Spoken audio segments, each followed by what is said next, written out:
Mon mari m'a laissé en plan sur le quai du ferry le soir du Nouvel An et est parti en voiture. 12 jours plus tard, alors que je n'étais toujours pas rentré à la maison, il a demandé à notre voisine « Où est ma femme ?» Sa réponse l'a mis à genoux. 12 jours plus tard.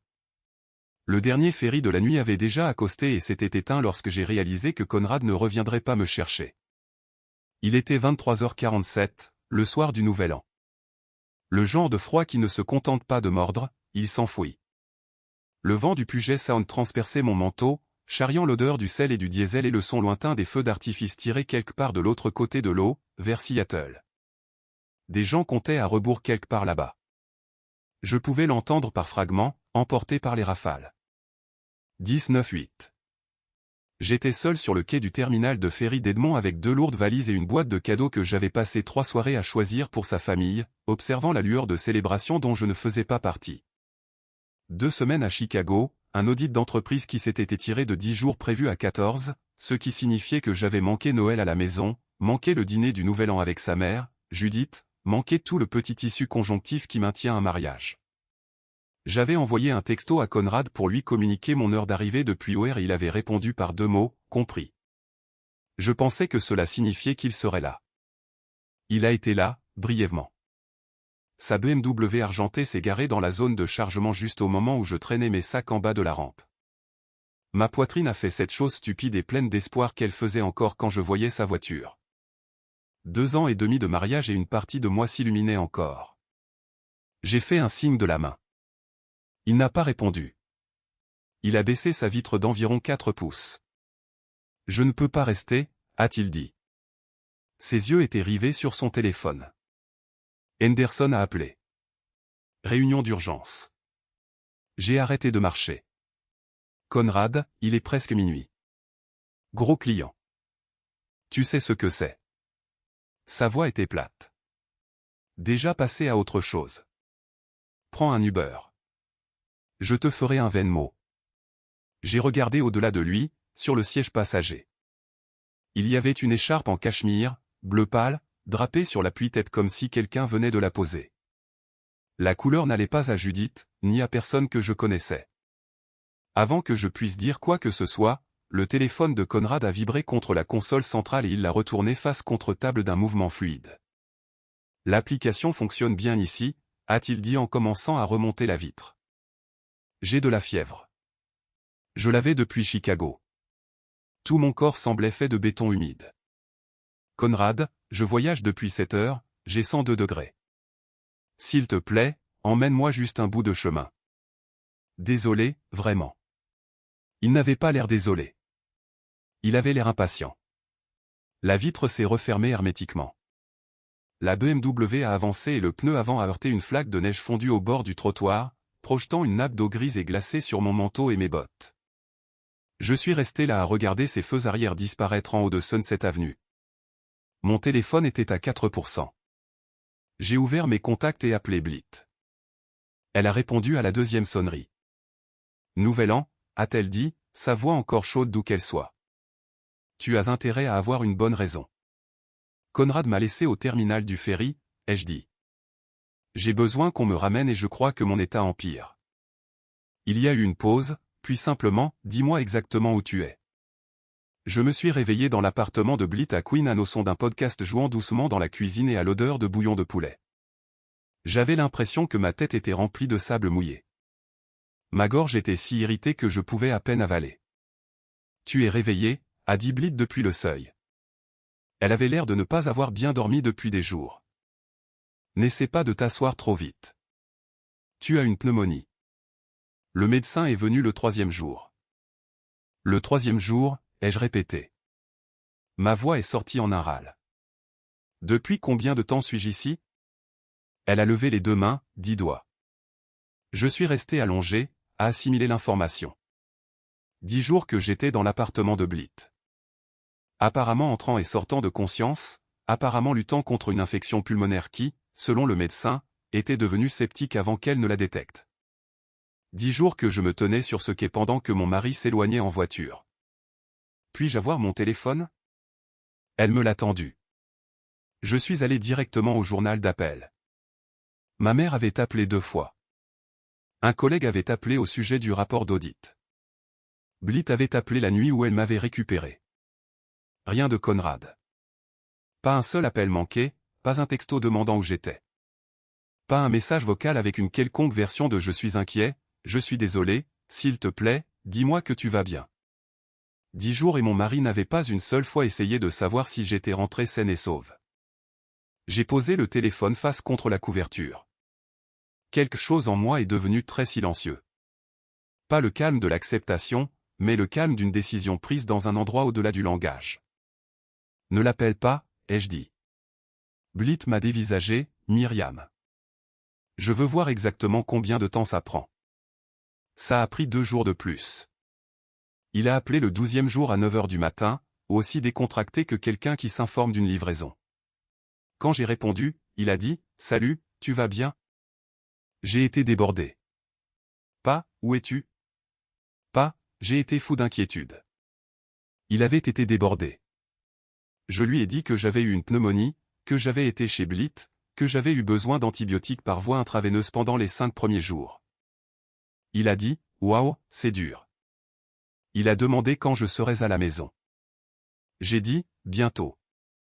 Quand j'ai raccroché, Blythe se tenait dans l'embrasure de la porte de la cuisine, les bras croisés et une expression qui en disait long. 12 jours, a-t-elle dit.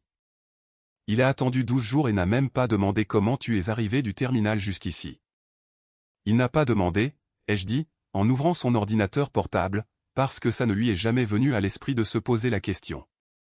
J'étais analyste financière. Cela s'est avéré plus important que je ne le pensais. Je savais lire les documents. Je savais comment trouver la forme de quelque chose de caché à l'intérieur de la structure de quelque chose qui semblait légitime. Je savais quelles questions poser et quels chiffres suivre. Conrad et moi partagions un compte familial Tesla. L'historique du système de positionnement global était enregistré automatiquement. Je ne l'avais jamais regardé auparavant.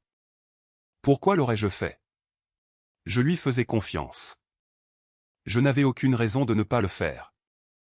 La carte montrait sa voiture garée près d'un immeuble sur Melrose Avenue à Capitol Hill. Pas une fois, pas 2 fois. 11 fois au cours des 2 derniers mois, chaque arrêt durant 2 à 3 heures. Des déjeuners le mardi, des soirées tardives, un dimanche matin où il m'avait dit qu'il était au bureau pour finir une proposition. J'ai sorti ses relevés de cartes de crédit secondaire. Il m'avait dit qu'elle était strictement réservée aux dépenses des clients, plus facile pour la comptabilité de la garder séparée. Je l'avais cru complètement. En novembre, 4 200 $ chez Turgian Ring-Weller, dans le centre de Seattle, un endroit que je connaissais de nom. Des créations sur mesure haut de gamme, pas le genre d'achat que l'on fait pour un client. En octobre, 3 800 $ dans une boutique de meubles, à 3 pâtés de maison de l'immeuble de Melrose Avenue. Je suis resté assise très immobile à la table de la cuisine de Blythe pendant quelques minutes. Puis j'ai pensé au porte-clés de rechange que j'avais trouvé dans la poche de sa vieille veste Barbour 2 jours plus tôt, alors que je cherchais sa carte d'assurance à sa demande. Petit, noir, sans inscription. Je l'avais mis de côté, pensant que c'était pour un garde-meuble quelque part. Maintenant, je l'ai mis dans mon sac et j'ai appelé un taxi. L'immeuble de Melrose avait un hall d'entrée vitré et un portier absorbé par son téléphone à 14 h de l'après-midi. Je suis entré derrière une femme avec un sac de course. L'ascenseur avait 12 étages. J'ai d'abord appuyé sur le 9. Rien. J'ai appuyé sur le 11. Le lecteur de porte-clés a clignoté en vert. L'unité 1104 s'est ouverte du premier coup. L'appartement était décoré en or rose et crème. Des coussins roses. Des bougies sur toutes les surfaces. Un mur de photos encadré. Conrad et une femme blonde que je n'avais jamais vue, riant sur ce qui ressemblait à la côte de l'Oregon. Conrad et la même femme à un dîner quelque part de chic. Sa main au creux de son dos. Une photo de lui riant sincèrement, pleinement, d'une manière que je réalisais ne pas avoir vue depuis très longtemps. Sur le comptoir de la cuisine, un exemplaire de À quoi s'attendre quand on attend un enfant, une bouteille de vitamines prénatales et un agenda ouvert avec des notes de l'écriture de Conrad, chambre d'enfant Tiffany veuve verso berceau chêne blanc. Sur le réfrigérateur, fixé avec un aimant, un relevé bancaire pour une société à responsabilité limitée appelée Meridian Est Property. Le compte était au nom de Conrad. Le dépôt initial était de 400 000 $. Mes mains étaient stables quand j'ai tout photographié.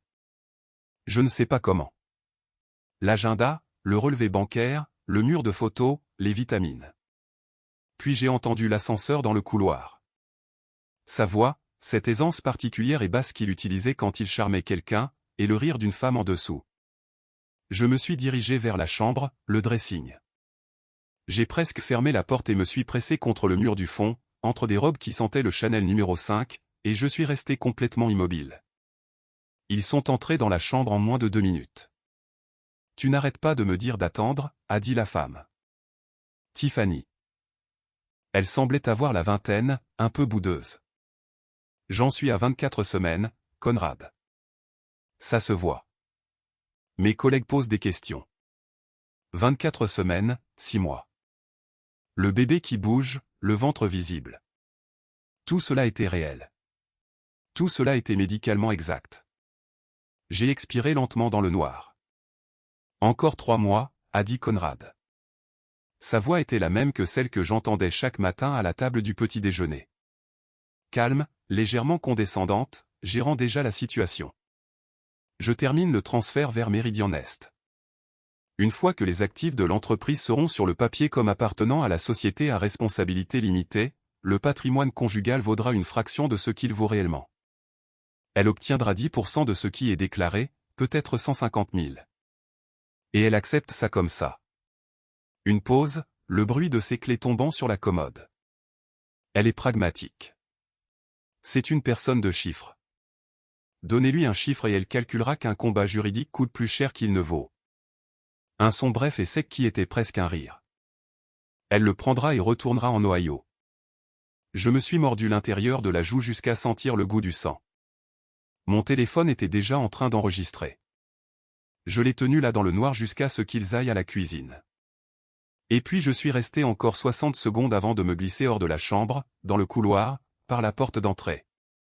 Et dans la cage d'escalier où je me suis assise un instant sur une marche en béton et j'ai regardé l'indicateur d'enregistrement illuminé sur mon écran et j'ai senti quelque chose se clarifier en moi, comme de l'eau qui s'apaise. Malcolm avait un bureau à Pioneer Square et le calme particulier d'un homme qui avait tout entendu et n'était pas très impressionné. Il a écouté l'enregistrement audio sans expression, prenant de petites notes. Quand ce fut terminé, il a posé son stylo. Les transferts d'actifs dans une société à responsabilité limitée distincte. Selon la manière dont ils sont structurés, ce n'est pas seulement un motif pour un règlement de divorce inégal, a-t-il dit. Cela pourrait être une fraude électronique. Nous aurons besoin d'un expert comptable judiciaire. J'en connais une, ai-je dit. Dia, de mon équipe d'audit à Chicago. Méticuleuse, discrète et très douée. Voici ce dont j'ai besoin de votre part, a dit Malcolm. Rentrez chez vous. Comportez-vous exactement comme vous l'avez fait. L'entreprise de Conrad a son gala du 15e anniversaire le mois prochain. Il aura besoin de vous là-bas. Le conseil d'administration se soucie encore énormément de l'image et en tant que président-directeur général, traverser un divorce public rend les investisseurs nerveux. Cet événement est notre fenêtre d'opportunité. Je suis rentré chez moi ce soir-là. Avant d'entrer par la porte d'entrée, je me suis assise dans la voiture et j'ai pratiqué mon expression dans le rétroviseur jusqu'à ce qu'elle ne ressemble à rien du tout. Conrad a été visiblement soulagé quand je suis revenu. Il a fait une brève démonstration d'inquiétude au sujet de la pneumonie. M'a frotté l'épaule une fois, a demandé si j'avais besoin de soupe. Il croyait que j'étais la même Myriam qu'il avait laissée sur ce quai de ferry. Fatiguée, reconnaissante pour les petits gestes, fondamentalement inconsciente. Il n'avait aucune raison de penser autrement. Il m'a donné 4 000 $ pour une robe pour le gala. Je l'ai viré sur le compte de provision de Malcolm le lendemain matin. 2 jours plus tard, j'ai reçu un texto d'un numéro inconnu. C'est Rowan, le frère de Conrad. Je pense que nous devrions parler. J'avais rencontré Rowan exactement 2 fois. Brièvement lors d'une réunion de famille l'année où Conrad et moi nous sommes mariés, et de nouveau à l'enterrement de leur père il y a 2 ans. Conrad l'avait toujours décrit comme plein de ressentiments, difficile, quelqu'un qui blâmait le monde pour ses propres échecs. Nous nous sommes rencontrés dans un café à Fremont. Il s'est assis en face de moi et j'ai immédiatement vu la ressemblance familiale. La même mâchoire, les mêmes yeux. Mais là où Conrad se déplaçait dans chaque pièce comme s'il auditionnait pour en devenir propriétaire, Rowan avait l'attitude de quelqu'un qui avait appris à prendre très peu de place. Notre père nous a laissé sa succession à parts égales, a dit Rowan. Il a posé un épais dossier sur la table entre nous. Conrad a fait falsifier des documents pendant que je vivais à Portland. J'ai passé 3 ans à essayer de le prouver. J'ai des relevés bancaires, une analyse graphologique, des documents notariés. Il m'a regardé fixement. J'ai aussi des dossiers montrant 2 sociétés à responsabilité limitée distinctes qu'il finance depuis 18 mois. L'une d'elles est Meridian Nest. Je n'ai rien dit pendant un moment. Je ne vous dis pas cela pour vous blesser, a dit Rowan. Sa voix était calme et prudente, mais j'ai besoin de quelqu'un qui était à l'intérieur. Mon témoignage seul n'est pas suffisant pour porter cette affaire devant l'unité des crimes financiers de l'État. Le vôtre pourrait l'être. J'ai pensé à la voix de Conrad dans ce placard. Elle le prendra et retournera en Ohio. La certitude de cela, la certitude complète et non examinée que je plierai. De quoi avez-vous besoin de ma part? Ai-je dit. Le gala a eu lieu dans la salle de bal de l'hôtel Olympique. Lustre, nappe en lin blanc, une bobine de montage vidéo hommage tournant près de l'entrée avec des images de Conrad à des inaugurations et des remises de prix. Jeune et certain et incroyablement confiant, il animait la salle comme s'il était né pour ça. Je portais une robe blazer en crêpe noire que j'avais achetée avec mon propre argent. J'avais coupé mes cheveux au menton la semaine précédente. Conrad a remarqué que j'avais l'air bien, mais n'a pas pu identifier ce qui avait changé. Tiffany est arrivée 40 minutes après le début du cocktail, listée sur le programme comme associée junior. Elle portait une robe portefeuille émeraude, et elle est restée près de Conrad d'une manière que la table à côté d'eux notait déjà tranquillement. Lorsque la salle s'est calmée pendant la pause entre le dîner et les discours officiels, je me suis excusé pour aller chercher un autre verre. Je suis allé trouver Gilles dans la cabine audiovisuelle à la place. J'avais parlé à Gilles 3 jours plus tôt. Il savait exactement ce qui allait arriver et exactement quand. J'ai marché jusqu'au micro sur pied au bord de la scène. Quelqu'un m'a tendu un verre, supposant que je présentais un cadeau. De l'autre côté de la salle, Conrad a levé les yeux et a souri. Ce sourire réflexe particulier d'un homme qui s'attend à être loué. 15 ans, ai-je dit, et la salle est devenue attentive. Remarquable. Je voulais partager quelque chose avec vous tous qui, je pense, illustre exactement ce que Conrad a construit. L'écran DEL derrière moi s'est animé. La première image était le mur de photos de l'unité 1104. Conrad et Tiffany sur la côte, son bras autour d'elle, riant. La salle est devenue silencieuse de cette manière spécifique dont les salles deviennent silencieuses lorsque tout le monde comprend quelque chose au même moment. La diapositive suivante était l'agenda de la chambre d'enfant. Puis le relevé bancaire de Meridian Nest, puis le résumé de l'expertise de Dia, clair et annoté. 18 mois de transfert, date documentée, montant, signature falsifiée recoupée avec les dossiers que Rowan avait fournis.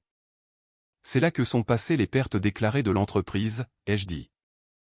Ma voix était aussi droite qu'une ligne sur une feuille de calcul. Je pensais que le conseil d'administration devrait avoir une image précise. Conrad se dirigeait déjà vers la scène.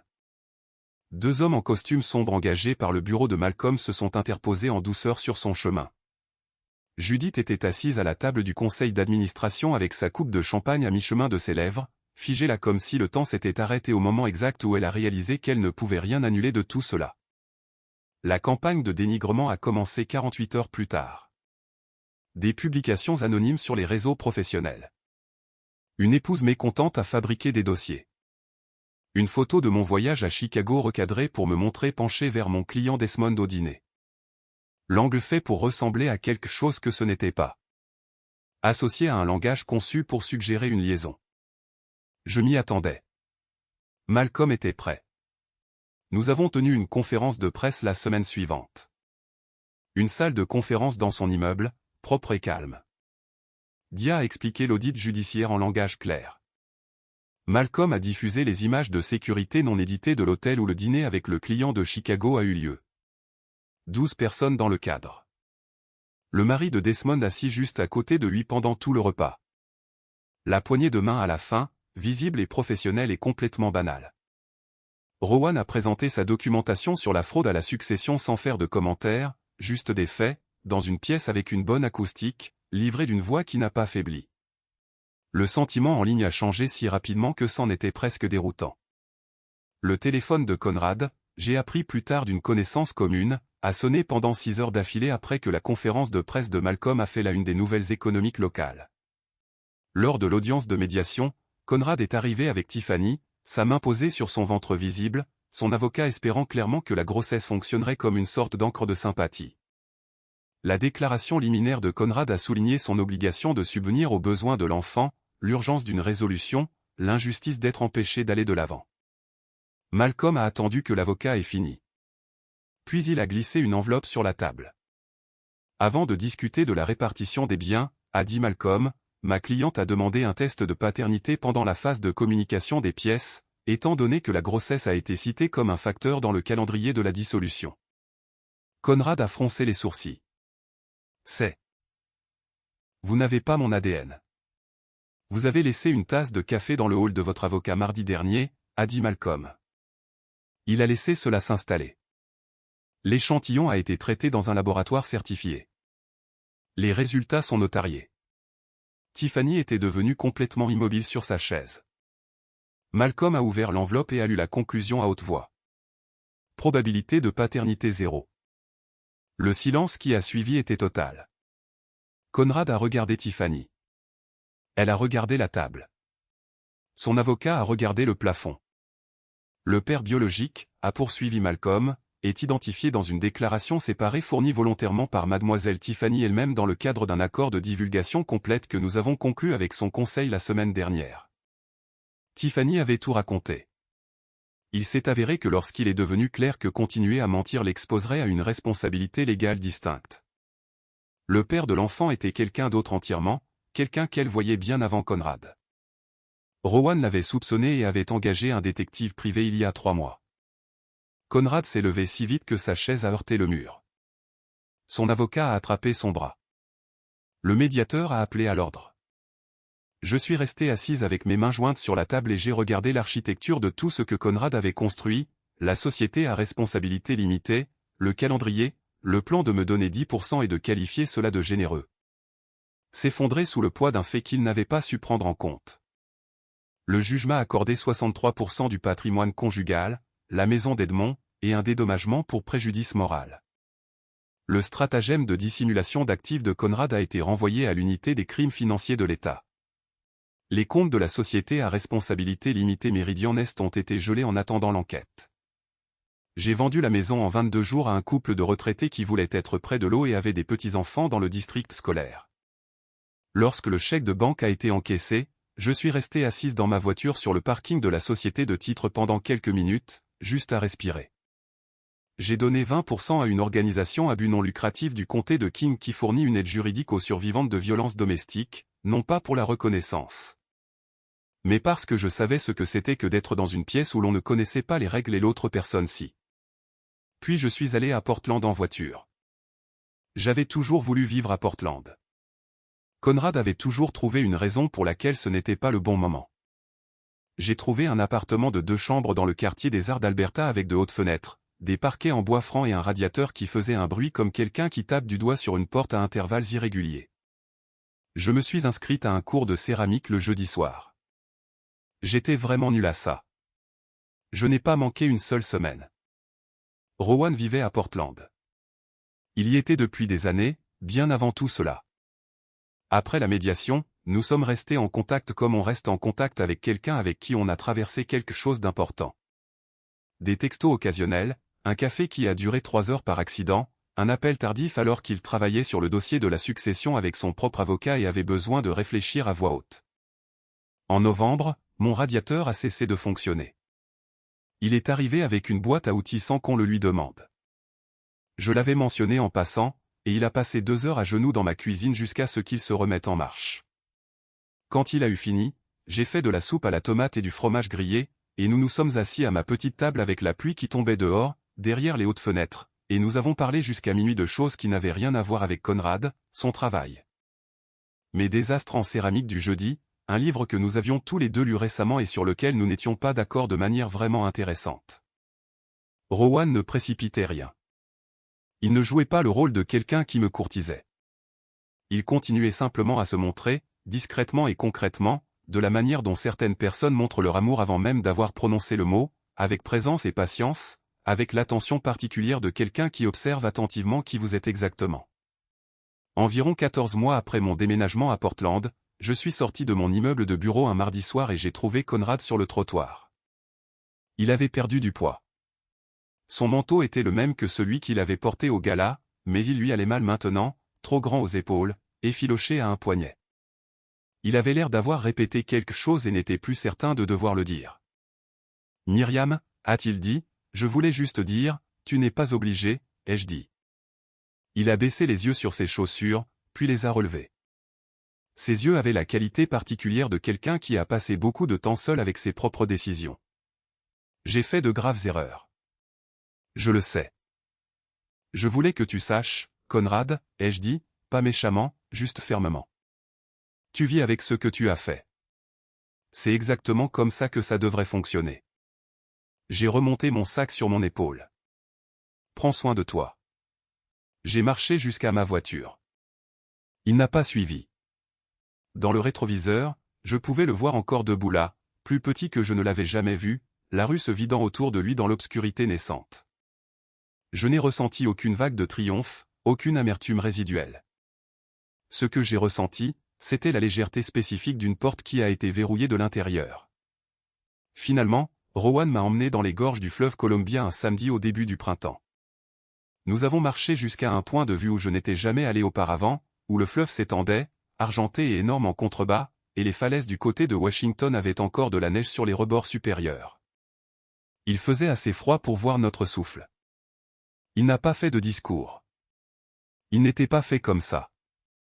Il s'est simplement tourné vers moi au belvédère avec une expression sérieuse et a dit « Je sais que l'histoire de tout cela est compliquée.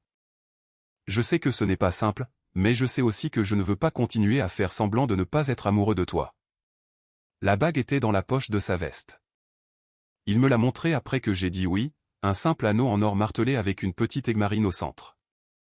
La couleur du Puget Sound par un matin clair. Il l'avait fait faire par un bijoutier du Pearl District qui travaillait dans un garage aménagé. Ça m'a rappelé l'eau au terminal du ferry, a-t-il dit. C'est une chose très étrange à idéaliser, ai-je dit. Il a ri, un rire franc et facile. Le rire de quelqu'un qui ne joue pas un rôle. Et j'ai pensé, c'est ce que l'on est censé ressentir. Pas le coup de foudre, pas la performance, juste les certitudes solides et clarifiantes de quelqu'un qui vous a vu clairement et qui est resté. Nous nous sommes mariés en septembre suivant dans un jardin des West Hills. 31 personnes, des guirlandes lumineuses dans les chênes, des dahlias de fin d'été bordant un chemin de gravier. Mon père m'a conduite à l'hôtel et quand il m'a remise à Rowan, il a serré la main de Rowan un long moment et a dit doucement, « Elle a assez souffert. Vous me comprenez ?» Et Rowan a dit, « Oui, monsieur, je comprends. » Et il le pensait de la manière dont on peut le dire. De la manière qui n'a rien à voir avec les mots et tout à voir avec le visage derrière eux. Je l'ai cru. C'était toute la différence. Notre fille June a 3 ans maintenant et il y en a un autre qui arrive au printemps. Rowan prépare le petit déjeuner en semaine. Je prépare le dîner le week-end. Nous nous relayons pour les réveils nocturnes sans tenir les comptes, ce qui, j'en suis venu à le croire, est le seul véritable test pour savoir si 2 personnes se respectent vraiment. Mon travail a changé. Notre cabinet prend maintenant 3 cas pro bono par an, aidant des organisations à but non lucratif à démêler leur structure financière, aidant de petites organisations communautaires qui font du bon travail mais ne peuvent pas se permettre le genre de comptabilité qui les protège. Cela ne me rend pas riche. Cela me fait attendre avec impatience les lundis matins, ce qui, j'ai décidé, est la chose la plus rare et la plus précieuse. Je suis passé devant le terminal de ferry d'Edmond une fois, il y a environ 1 an, avec June endormie dans son siège auto. J'ai regardé le quai par la fenêtre, les mêmes bancs, les mêmes lumières de quai, le même ciel froid et ouvert au-dessus du détroit, et j'ai pensé à moi, debout là à minuit avec tout ce que je possédais dans 2 valises, mon téléphone presque mort. Mes poumons se remplissant déjà de quelque chose que je ne connaissais pas encore, regardant un homme en qui j'avais confiance s'éloigner en voiture. J'avais pensé que cette nuit était la fin de quelque chose, et ce l'était. Mais la fin de quelque chose qui allait vous faire du mal n'est pas une tragédie. C'est juste une porte. June a fait un petit bruit dans son sommeil, son poing se crispant plus fort contre sa joue. Je suis rentré à la maison dans l'obscurité naissante et les lumières le long de l'eau se sont allumées une par une et je n'avais peur d'aucune d'entre elles.